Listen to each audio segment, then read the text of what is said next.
चंदनपुर गांव में रामदयाल नाम के एक बुजुर्ग किसान रहते थे। उम्र होगी कोई 65 बरस। सफेद झक बाल, झुर्रियों से भरा चेहरा, आंखों में गहराई और चाल में अब वो तेजी नहीं रही जो कभी खेतों में हुआ करती थी। उनका जीवन अब सन्नाटे में डूबा हुआ था। अकेले रहते थे मिट्टी की झोपड़ी में, न कोई साथ न कोई बात। उनका एक ही बेटा था, अर्जुन। पढ़ने में होशियार था। रामदयाल ने खेत गिरवी रख दिए ताकि उसे शहर में पढ़ा सके। सपना था कि बेटा बड़ा आदमी बने, नौकरी करे, उनका नाम रोशन करे। पर वक्त की आंधियों ने रिश्ते की डोर ढीली कर दी। जब अर्जुन की नौकरी लगी, वो गांव वापस ही नहीं आया। रामदयाल को लगा अब मेरा बेटा बदल गया है। कई बार चिट्ठियां भेजी, जवाब नहीं आया। गांव वालों ने कहा अब अर्जुन बाबू बड़े आदमी बन गए हैं, गांव को भूल गए। रामदयाल सिर्फ मुस्कुराते थे। नहीं, मेरा अर्जुन ऐसा नहीं है। एक दिन लौटेगा, जरूर लौटेगा। हर दिन वो डाकिये का इंतजार करते, पगडंडी पर कान लगाकर सुनते, कहीं साइकिल की घंटी तो नहीं। लेकिन दरवाजा अक्सर खाली ही रहता। फिर एक दिन डाकिया आया, एक चिट्ठी लेकर। अर्जुन की चिट्ठी थी। उसमें लिखा था, बाबा, मैं अगले रविवार को आ रहा हूं। माफ करना इतने सालों का सन्नाटा। अब आपके साथ रहूंगा। रामदयाल की आंखें भर आई, जैसे सूखे खेतों में पहली बारिश गिरी हो। उन्होंने झोपड़ी लीप दी, टूटी चारपाई के पायों को कस दिया और सब्जियों के बीज बो दिए।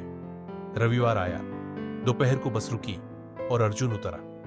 वो अब एक सफल इंजीनियर था, हाथ में बैग, आंखों में शर्म और दिल में अपराध बोध। बाबा को देखा तो दौड़ पड़ा। बाबा! रामदयाल दरवाजे पर खड़े थे, आंखों में आंसू, हाथ कांपते हुए बेटे के सिर पर रखे। आ गया मेरा अर्जुन। उनके गले मिलने का वो दृश्य जैसे गांव की हवा में मिठास घोल गया। शाम को दोनों ने चौपाल पर बैठकर बातें की, वो बातें जो सालों से अधूरी थी। अर्जुन ने कहा, बाबा, मुझे माफ कर दो। नौकरी, शहर की जिंदगी, सब कुछ ने मुझे आपकी यादों से काट दिया। लेकिन एक पल के लिए भी आप दिल से नहीं निकले। रामदयाल ने हंसते हुए कहा, तेरा बचपन यहां मिट्टी में बसा है बेटा, इसे कोई शहर नहीं मिटा सकता। अर्जुन ने फैसला लिया, बाबा, अब हम साथ में खेती करेंगे, गांव में ही रहूंगा, आपकी सेवा करूंगा। उन्होंने पुराने बंजर खेत को देखा और कहा, इसमें फिर से हरियाली आएगी। अर्जुन ने नई तकनीकें लाई, ड्रिप इरिगेशन लगवाया। बाबा ने गोबर की खाद डाली। दोनों सुबह सुबह खेत जाते, शाम को चाय पीते, जैसे बीते वर्षों का सारा दर्द मिट गया हो। गांव वाले हैरान थे। अर्जुन बाबू अब गांव में ही रह गए।